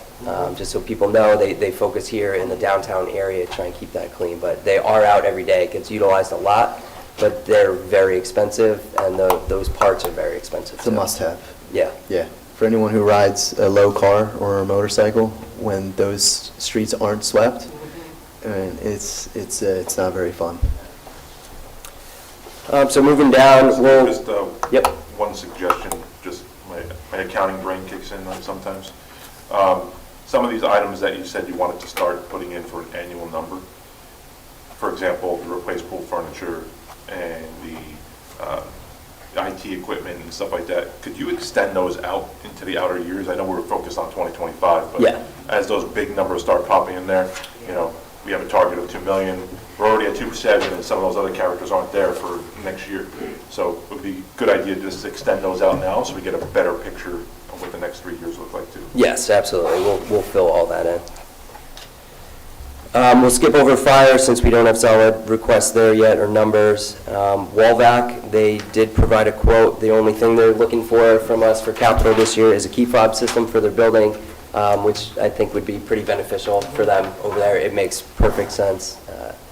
They're just using keys to, go in and go out. It's kind of cumbersome, and with a lot of members, it's an issue. So I think that seems to be a pretty fair request. PD is next. If you do that, sorry, Yeah. on the key fob, I mean, maybe an idea is for the upstairs of the Wallback meeting room to do something like that, because I know that folks always come here to get a key from PD and then have to bring it back. Someone who's rented that room before for meetings from football and stuff like that, it's easy to forget to bring the key. Yep. So something like that might be. Yeah, we talked about that and actually utilizing, there's a couple different programs out there, scheduling programs. We actually talked with Allendale. They use, I believe it's called Master Library for their new community center building over there. So there's some options we definitely want to explore for that. Because even if it's not a fob, you might be able to have just a code that people punch in. I think that's what they use for the During community certain center. hours. Right. And And that's then it, you and can it's- reset it. Yeah, Yep. and it's only for that specific person per se, or whoever person is using them look at the top. Yeah, exactly. Yeah, so no going to dispatch, picking up the key and Because returning even if they it. don't bring the fobs back, the fobs are more than a key. Yeah. If they don't bring. So PD, they really wanted to focus on, kind of streamlining some of their systems. They were still doing a lot of paperwork. They have a lot of paperwork, but you'll see a lot of the requests deal with digitizing a lot of their processes and systems, upgrading some of their current digital processes, like LawSoft, their software upgrade, works with their forms, their mugshot system. So they utilize LawSoft already. They're trying to utilize it even more and bring in all their other systems into one central portal, basically, where they can manage everything through there. It's a pretty powerful platform, so I think that's a pretty good request. The next one, the license plate reader, hardware and software, it's pretty much end of life, so that one's almost a must-have for them. Seems pretty reasonable. Again, really just focusing on, updating their communications, digitizing as much as possible. I think that's very important for their safety. Yeah. Same comment here, this time, like, I'm sure we know what patrol cars are coming up in the next few years. Yeah. Just to add in the outer years, Yep. for planning purposes would Big be. ticket stuff, yeah. Yeah, absolutely. And I would like to thank PD because we were able to get creative. Yeah, if you look back last year, we had a Detective Bureau vehicle on there. They had 2 Durangos that recently just came out of service. One was provided to Wallvac as a sprint vehicle, which is great. And they're actually going to utilize the other one as a DB vehicle. So they didn't have a request for that. Seems to be in decent enough shape for their use with the DB. And then the old DB vehicle is actually going to come here as an administrative vehicle. So they are still requesting one vehicle, just one new Tahoe is what they're looking at right now. So all in is that $84,000. They actually included the upfit in that cost, so that is a true all-in cost. That's with all the vehicle upfit, the lights, radios, everything is included in that, which isn't too bad. What they did this year was went to one vendor who does it all, so the vehicle comes to us completely ready to go. And what kind of vehicle is that? Tahoe, For full-size Tahoe? full-size Tahoe, Crown Vic. 84,000? yeah. Yeah, the vehicle itself is about 50, 55, and then the upfit's like 30, 35,000. What vehicle is being And then- replaced? Good question. I'll find that out for you. The reason I asked is. You could also find out the total number of vehicles that they have. Yep. And will they get money for the one that's being replaced if they sell it? Yeah, so that one isn't kind of earmarked for anything like the last 2 were, so this one we would go out to auction, hoping they're in pretty decent shape. I think maybe like $15,000, so it does help offset. Okay. One thing to note too, that 84 may actually come out, probably will come off this also, dropping. We believe we have that in the vehicle trust. We just have to confirm those numbers because we were still waiting on some of our final payments. Because the reason I ask about that, for a patrol car to be 84,000 and a regular water pickup truck to be 110, I'm just wondering, that's a boss truck, right? I believe so. Supervisor truck? Yes. You just need a F-150, you don't need a Yeah. F-350 or, Yeah, maybe we can get a Super cheaper cab. one. Yeah, I think it Yeah. is pitched as a 350. Yeah, you don't need But, that. yeah, we could take a look at that. It's got Ask them. Black Ops package on it, obviously.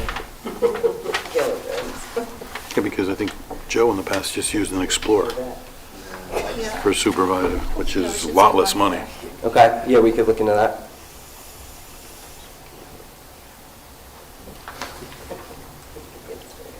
Yeah. I don't know. And again, that is most likely, that 84, all of it is probably going to come out of the vehicle trust.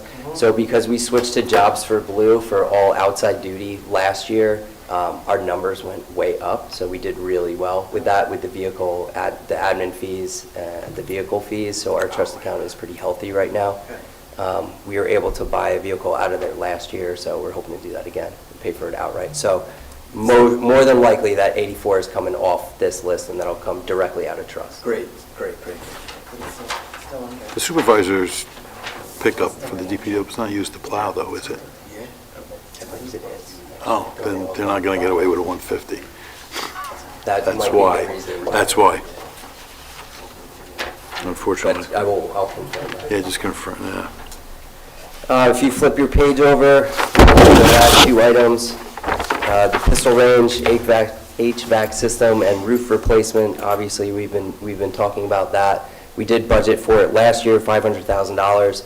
As we were working with the architect and engineers on it, that cost has gone up a little bit, so we are requesting an additional $300,000 on top. A lot of that money is going to come from just all the work that's going to need to be done to basically deconstruct the whole range, take the roof down, take the whole targeting system down, all of the sheetrock, the ceiling, all of that work, which wasn't anticipated originally.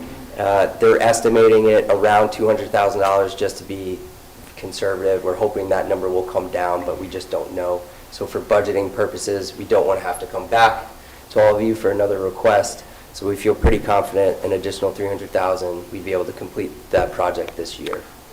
Does that include, I know that there was a discussion when Lieutenant Seifert was here, potentially outsourcing it to other departments so they could be an income?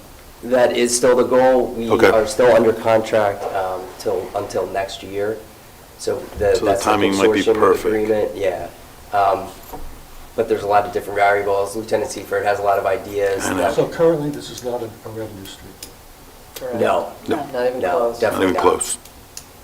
So when they start construction on that, how long, because they can't use the pistol range at all? Right, so they're going to For how be long? shut down because the roof, the Yeah. entire back is going to be open. Yeah.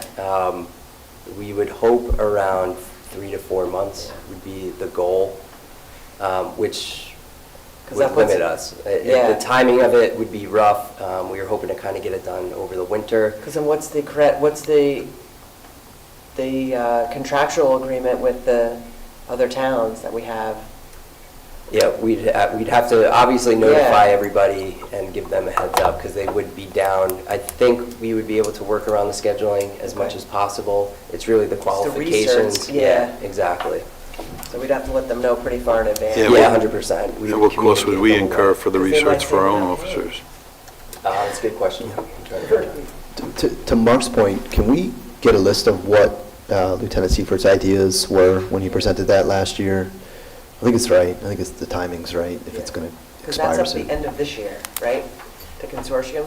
Yes, he was going to Agreement, end of confirm that. We 2025? kind of, I think last year, we thought it was through 26, but I Yeah. think it's through 25, and it's up in 26. So Lieutenant Seifert was going to pull that info for us. And this,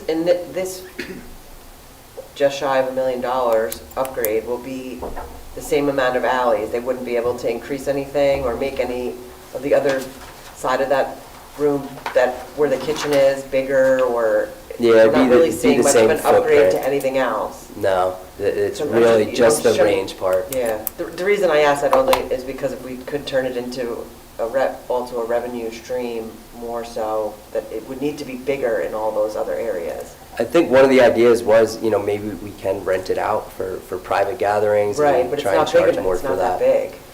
Yeah, it's not that big, but we might be able to restructure, make some upgrades. That's what I was wondering, Yeah. it's kind of a wonky setup, and that other room is really like a little garage, really, it's not really a room. Yeah, I don't think there's room to expand, Yeah. but maybe we can make some upgrades to make it a little more attractive. Yeah.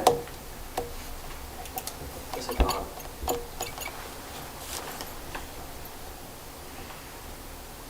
All right, and then their last is, it's called Vector Systems, so it's really another computer program to help track all the training. It also helps track if there's complaints filed against an officer. It will send up flags if there's different trends, so it's able to analyze all that, and just would make their life a lot easier. For a price tag of $7,000, it seems pretty reasonable. With their new certification requirements and everything, this is really going to help them kind of centralize everything and help them track things better. And that's pretty much it for right now. What are they doing now? What they're doing now is a lot by spreadsheet, just paper. Recently, because they have been going through the accreditation process, so that's what's driving a lot of this also. A lot of their processes and systems are old, paper. I'm asking questions because obviously there are wants and there are needs. Yep, I want to make sure that we're talking about a need here, not a want. If it's a want, we'll see what we can do. If it's a need, that's how we start. yeah, it's But if they understandable. get the accreditation, does that help us on the JIF side from an insurance standpoint? So that might offset the cost.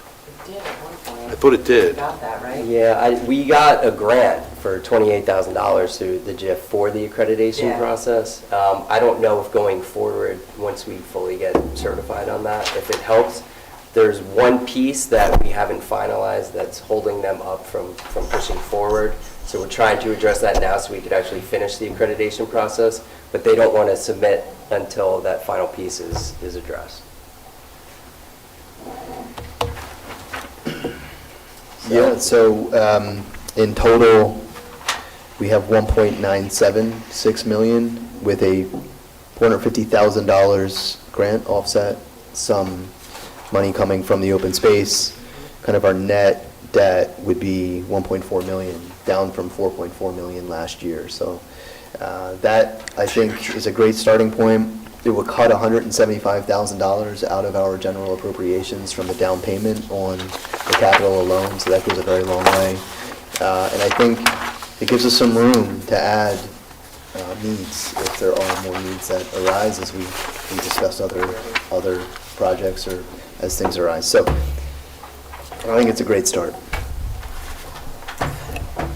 Thanks, Steve, and for all the department heads and for everyone who spent time putting that together. I guess one other question I had, again, looking longer term, there's a nice big number in FY '27 for the engine. Is that a real date that is coming? I would say it's probably not a realistic date, but again, that's more of a placeholder with an estimated value. Exactly. Yeah. Exactly. I would call it a placeholder at this point in time. Okay. Definitely more discussion on that when it comes time. So before we finalize this, we'll still look into some of those questions that we had to see if we can get Yeah, anything? absolutely. Okay, perfect. Yeah, just kind of wanted to get a feel for your thoughts on this list. If we need to, well, definitely follow up, get more info, but if you want to knock something out or if something else pops up, we'll definitely address it. But if everyone feels good about this as a start, I think we're in pretty good shape. Yeah, I agree. I'd just like to, I think we talked about it last time, when you look at the roads, maybe Mike can go look at it. Our guys use it a lot. Malcolm, we had a lot of work done down there. I know it's not on the list, you didn't say it. That road's in pretty rough shape, and our guys are on there constantly. There's more stuff to be done over there. Yeah, it's just a matter of timing, Have to do but it. maybe a quick Maybe it's just fill patch in the road or potholes, something. Because they're doing that pump magnitude project is over there, they gotta do stuff. Yep, that's going to be starting up soon, so there's going to be Maybe some they work can- done. If it's bad though, maybe they can address, right, Yeah. some real bad ones. Yeah, absolutely. And that's a good thing to note is some of the roads in our CDBG zone were planned for water work, so we didn't want to submit for that until obviously all that's done. So there's still a lot with the dig and determines, all the lead line replacement work that we know is coming. So that's why we scaled back on some of these roads, just we know they need to get done. And we'll try and, express that to residents as much as we can, but it just doesn't make sense to put them on the list now. Not at all. All right, thank you. So I think at our next meeting, we'll try to address the general budget appropriations, which is in 2 weeks? Is it in 2 weeks? Yeah, 6:30? February 11th at 6:30. 6:30. 6:30. We'll probably follow the same format, just do it in new business, I guess. Does that make sense? Yeah. It's worked out. It's worked out well? Yeah. Okay. Yeah. Old business. And just, we will have the full binders ready for operating. We're still rolling together a bunch of numbers, so I didn't want to have that printed out now, because it's going to change. No problem. This was good.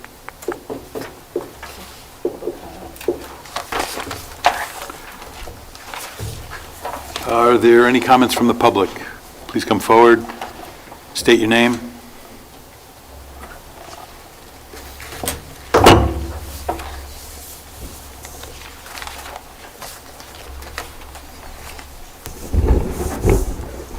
Good evening, everyone. Good evening, Mr. Council President. I'm Joanne Mitchell. I would like to thank the DPW for doing a fabulous job on snow removal. When we had our little episode of snow last week, driving in Waldwick was much easier than driving in the surrounding towns. And for their fast response when the water main broke on Richard Drive. It's unforgiving work at any time, and in this kind of weather, it's absolutely brutal. And please thank them for doing a rapid response on that. Unfortunately, I am still having problems at my house with spontaneous floods, not floods, too literal. The output from the tap on 2 evenings this past week, Thursday and Saturday, expressed a medium yellow fluid oily residue that left an oily residue with a metallic smell to it. It was approximately 11:53 p.m. on Thursday and about 12:04 a.m. on Saturday. Unknown cause, unknown reason for that.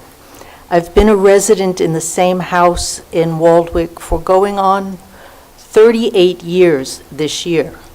This is the most main flushing I have ever experienced in 38 years as a resident. And I appreciate the concern and the hard work. I would like to know when a solution will be arrived at. Steve? Yeah, unfortunately, we just do not have that timeline yet. We don't know the full extent of the infrastructure needs at this point, and until we know that, and we can't really zero in on a timeline. Even once we have that all outlined, then we have to really dive into the budget and see what's reasonable and what we can actually do. What's the schedule for root cause analysis on the problem? We're hoping to have another meeting with our engineers next week to touch base. Hopefully, they'll have additional information for us, and then we're going to put together a plan. When can we expect that plan? I really honestly can't give you a solid update on that. I would hope within a month or so. With all due respect, I held the project management professional certification for 10 years, at managing projects. I find it very disconcerting that this is an open-ended problem, and we have professional staff at hand, and we have not established a defined project plan. There is no start date, there's no closure date. It's an ongoing problem.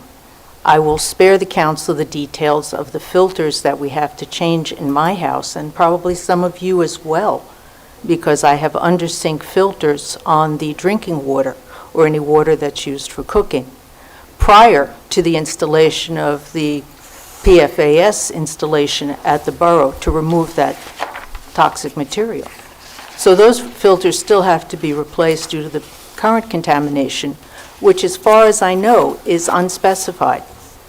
I can make a qualitative assessment of what it might be, but as far as quantitative, I have no idea.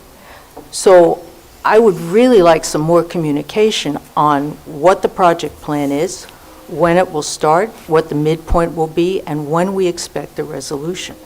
It is getting very concerning. I will spare you the details of how many shirts have been ruined in my house. So if the new engineering company is going to formulate a project plan, can we expect it reasonably by what date? I cannot give you a solid date. As the borough is the customer to the engineer, I would encourage the borough to say, hi, I'd like it by, and stipulate a date. We are, and we just engaged with them fairly recently, this new company, so they're diving in. They have a whole team that is trying to get this together for us as quickly as possible.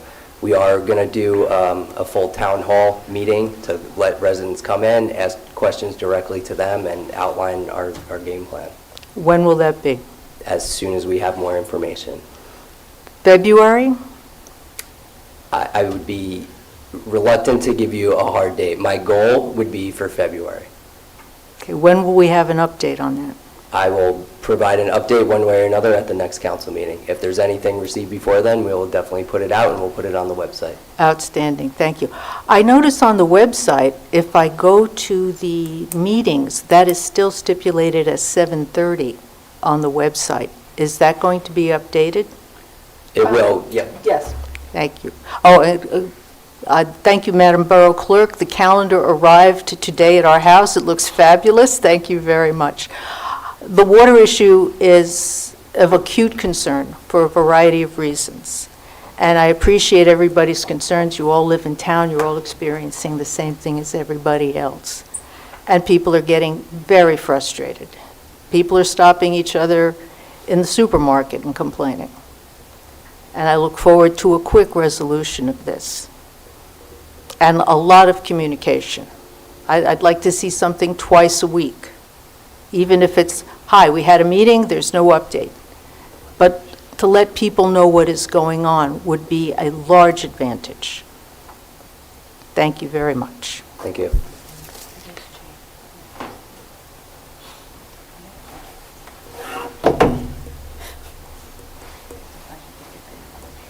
Eric Laporta. As far as Mr. Ritchie with the sewer authority, the $2.5 million is a lot of money that we have to play with. You were talking about putting the dome over some of the, when I was going to the meetings, it was $2 million per vat. And then the next meeting I went to recently, they can't afford it. It's almost $6 million. They can't afford any of that money, they said. We spoke a while ago, and I only think the way we're going to resolve some of this is what you and I talked about, a petition. You know, get everybody in Waldock together, a petition, Channel 7, whatever. You know, because like Mr. Ritchie said, they don't want any word of mouth coming back bad against them. So I'm going to put it out on Waldock United Facebook to see, you know, what the townspeople think about it. Yes, no, maybe. I mean, is that okay with the council if I do that? Can you answer? Yeah, I'm perfectly okay with it. I'd like to see what we can do formally to support that through a resolution, if at all possible. These petitions cost money. If you try to get Yeah, I mean, thousands of well, people- maybe somebody will, you know, So- donate their time, a lawyer in town, et cetera. Yeah, I'd like to see what we can do to help. I think we have support. I mean, Joe, you've been, I don't want to steal your thunder, you really were kind of spearheading this with Assemblyman Auth, so I don't know if you want to comment, but. Last conversation I had with Assemblyman North was he was going to provide us another update. He had been working behind the scenes. I know he wants to meet with Mayor Giordano and the committee that he assigns. He hears us, and we've told him. I met with him. I think Councilwoman Drake Saracola, Councilman Ritchie, Steve Neal. We've all spoken with various members of the state. $6 million is a lot of money, but the state has to have $6 million if that's what it costs, in my opinion. Well, the mayor gave me a letter, you know, and like Mr. Ritchie said, if the aroma is bad, you call down there, you leave a message with the gentleman. Yeah. Nobody very calls back. frustrating. Yeah, and it's always Friday or Saturday, because nobody's there, EPA, DEP, nobody is around. And then they call Monday or Tuesday, do you smell it now? You know, 2 days later, it's a little different. So can we put a resolution together to discuss and support a petition from residents? I mean, we would probably have to work with you on what the language in the petition says, I imagine, right, Craig? Yeah. So maybe we can connect after, connect all the dots, and I fully support this. You know, being one of the highest rates is horrible, too. And we also don't have representation on that board, Yeah, Right. so that Right. should also be included. yeah. We used to. I know we used to, but we haven't in quite, not since I've been here in 2018. And the other thing is, what are they going to do with all this increased housing? That's not just here, it's in all of those towns. So how are they going to, you know, Accommodate that. accommodate that? Yeah. They're going to have to increase their Capacity. capacity. They can't, and they're landlocked there. I They know, can't. so those are things that we should say. The only other thing I have is maybe in the Waldock newsletter, I don't know if a lot of the council members noticed about the vets that we have in Walbrook, whether they're very few World War I, II, Korea, Vietnam, any Iraq, they are entitled to quite a few different things. Maybe we could put that on the wall, watch, whatever we call that. They're entitled to stair lifts. They're entitled to bathroom facility bars, shower bars. They're all entitled to this, all free. And if they were subject, especially Vietnam with Agent Orange, they don't pay real estate taxes. I know my cousin, excuse me? They're 100% disabled. Right. Well, my cousin had Agent Orange in Vietnam. He just had a heart transplant, which was great. And the Midland Park, they don't pay tax. They took his taxes away. I wonder if we could maybe put that on our Walbrook Watch or whatever we call that. They deserve it, in my opinion. They really deserve it, our vets. Yeah, we could maybe build out a resource page on there. Okay, great. We could Thanks. talk to John Pavort. Yeah.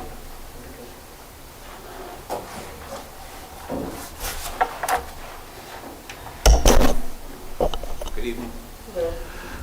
Joseph Allen, 40 Wyckoff Avenue. I'm sorry to tie up council members' time on a routine administrative task, but just some background. On the 16th of January, that was a bulk pickup day. I scheduled the 2 pickups. I got the acknowledgement on the pickups. The item wasn't picked up. One item was taken away by somebody, not the borough, but was taken. The other item is out there. It's a box spring, a small box spring, but I can't move it. So it's been out there, and Mr. Neal, I called your office twice over the course of 6 days, and I was just asking for status, not to complain that it wasn't picked up, because things happen, trucks break down, personnel is sick, I understand. But I never got an answer, so unfortunately I came here and taken up everybody's time to find out what going forward. I don't want it out there for a month until next bulk pickup, that's what I'm asking. Okay. Yeah, I apologize for not getting back. We were inundated with a lot of water calls, but we'll definitely get back to you tomorrow morning. Okay. Does it sound like it's got to be out there for 3 more weeks, or? No. No, yeah. I'll reach out to them tomorrow morning. It's 40 Wyckoff Ave, there's a box spring there, and I'll Yeah, just ask yes. them I'll ask them to pick it up tomorrow. Okay, Okay? thank you very much. Thank you. You're welcome. Thank you.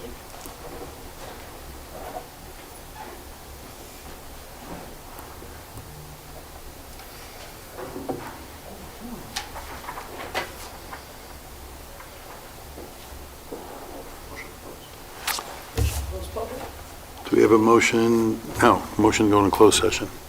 Motion. Mike and Martinello, Okay. We can do it here? you can? Yeah. All in favor to go into close? All in favor? 8:16 PM. Are we at formal action or no? No formal action. Okay.